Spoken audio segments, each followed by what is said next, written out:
Let's talk about Japan, because Japan is preparing for a tsunami. Frightening visuals from Japan as it begins a new year suffering from a massive 7.6 magnitude earthquake.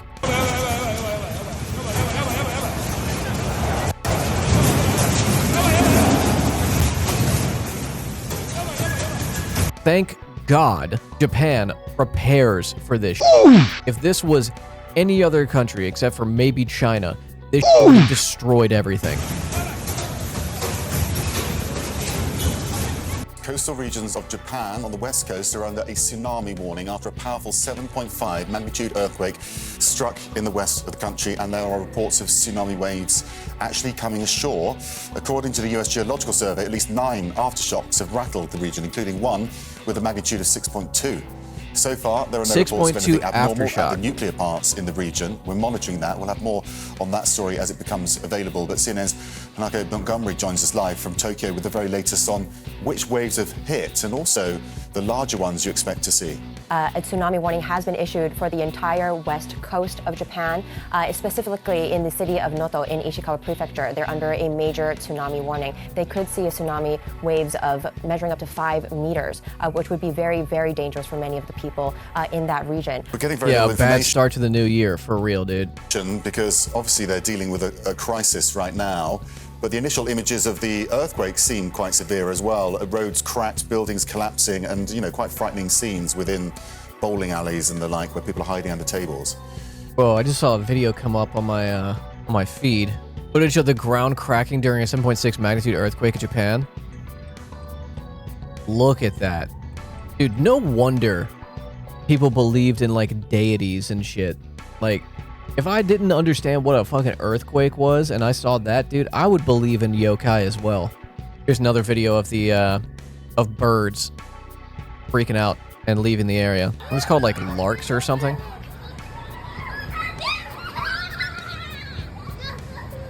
Little kids just like losing their shit. What is this? Oh, this is from the shaking.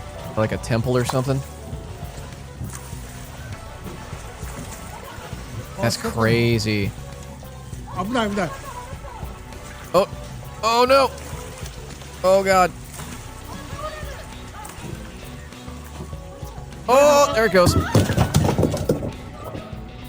Like, the unfortunate part is, like, unless you have like a shelter in your immediate like vicinity, you can just like, all you can do is like duck and cover. That's it. Another video of the damage inflicted by today's earthquake in Japan, uploaded labeled the video of Kanazawa. Jesus. It's insane. There's so many videos.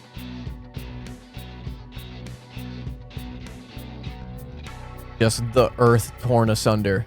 Photo of a hospital ward shared by a Japanese netizen who says they are in the area impacted by today's earthquake.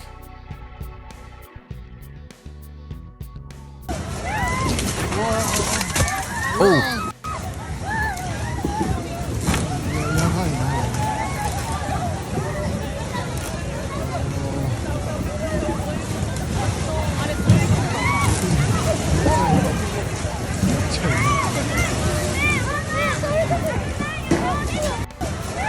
I would not be standing next to those little pillars.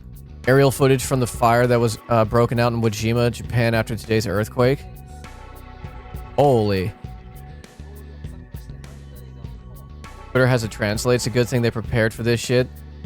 It sucks though. Yeah, that's what I was saying. It's like, if it was in any other country except for like, you know, South Korea, if it was in any other region of the world that isn't used to this and like actually invests in their disaster preparedness, this would have like been devastating. Right? Like, look at the difference between like what happened in southwest Turkey earlier this year and what happened here, right? Because Turkish government, you know, Erdogan, despite promising to invest in like, you know, disaster preparedness and earthquake prep, did nothing, and it devastated the area. Oh shit, there's a Twitch streamer that was live during the earthquake. That's a big one. Oh. Earthquake. Earthquake. Oh my god, it's big. I gotta go outside. Oh, there it is. Earthquake.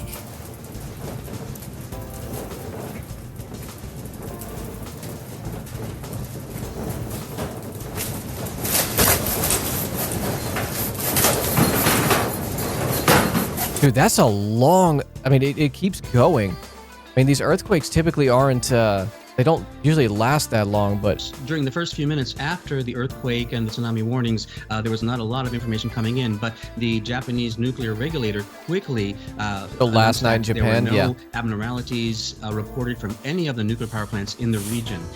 The region includes the largest nuclear power plant in Japan, the Kashiwa Karezaki plant, which is near Niigata, which is fairly distant from the epicenter of the earthquake and the area of the largest tsunami risk. Enormous sleeper waves battered parts of the California coast last night, flooding in low-lying communities and prompting the closure of some beaches. The fuck? What is happening?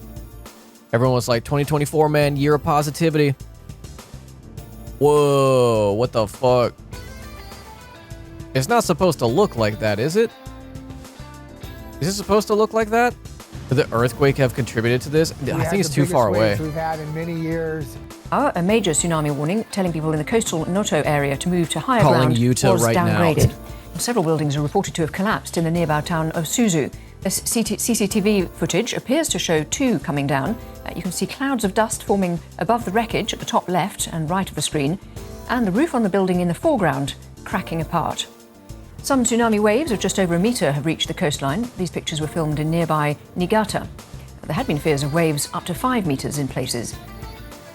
And this video shows the moment the tremor happened inside a supermarket. The quake has disrupted flights and rail services, and there are reports that some major highways have been closed. More than 36,000 homes have also lost power supplies, but the agency which administers Japan's nuclear power plant says they have not been affected. These buildings in Wajima give an idea of how violent the tremor was. You can see the rubble of what appears to be a collapsed shop.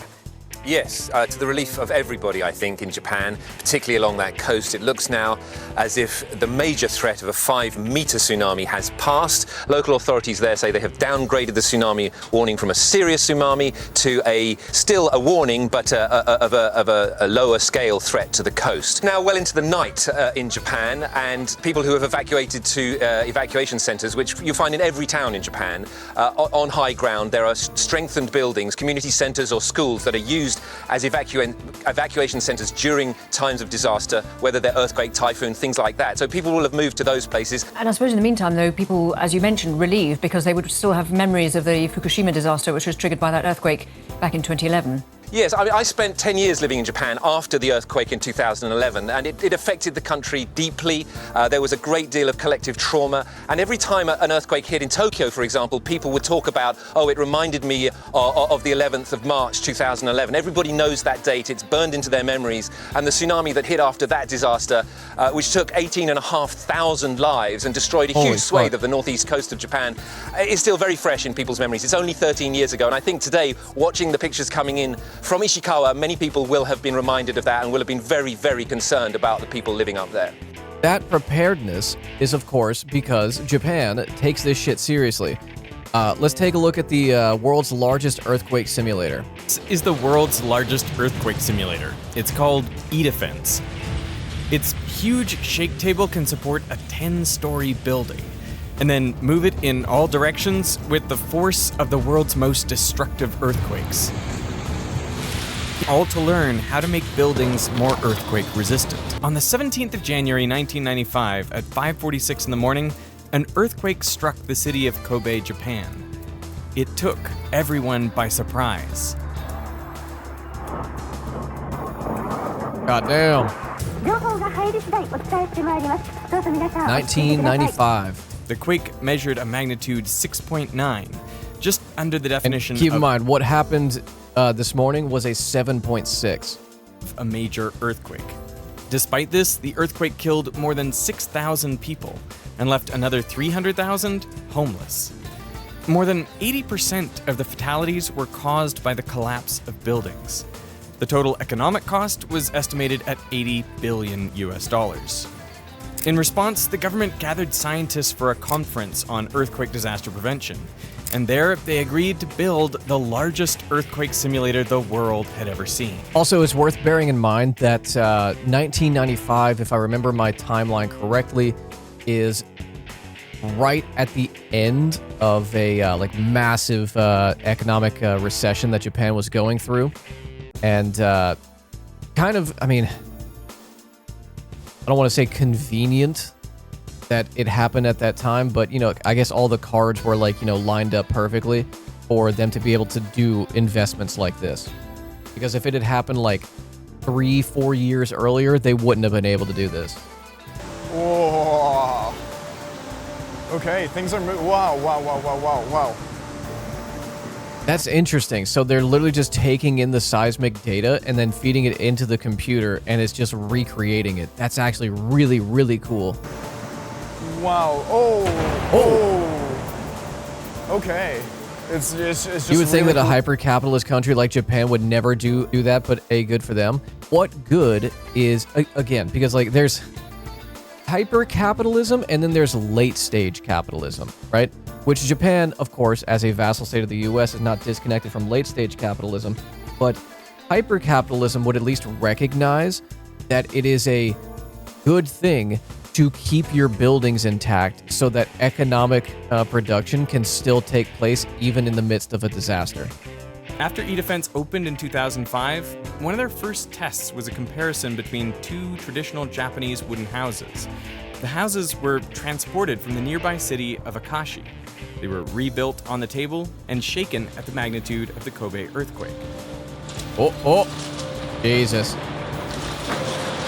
You're just dead. You're on the bottom floor, you're dead. The house that stayed up had been retrofitted with wooden braces, beams, and metal joints, making it more earthquake resistant. The other was unmodified. This test demonstrated that older Japanese houses are not able to withstand powerful earthquakes. It also presented a solution. Some relatively simple and inexpensive structural reinforcement can significantly increase earthquake resistance. Oh, the whole building is. Oh my god. It was 7.6 a minute is about right. Ah, damn. Yeah, it is crazy to think that it moves that much, because that's just like a tiny little thing, right? So you actually get a sense of like what the shifting looks like. You see earthquake and you just think like vibrations, like just like heavy vibrations. No, it's like, you know, it's doing an etch-a-sketch on the earth.